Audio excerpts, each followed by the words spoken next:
Hey Kesha, how did the event go? Overall, I would say it was a success. There were a few problems though. Oh yeah? What happened?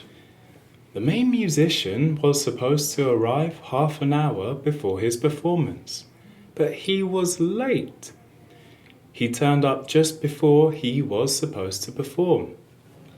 No way. That sounds annoying.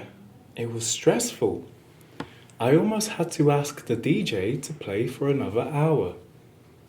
Thankfully, the main musician arrived just in time, jumped on stage, and started playing. So, his performance sucked then? Actually, it was pretty good, but I don't think I'm going to ask him to perform at the next event. It's always good to have a backup plan, just in case someone can't make it. That's true.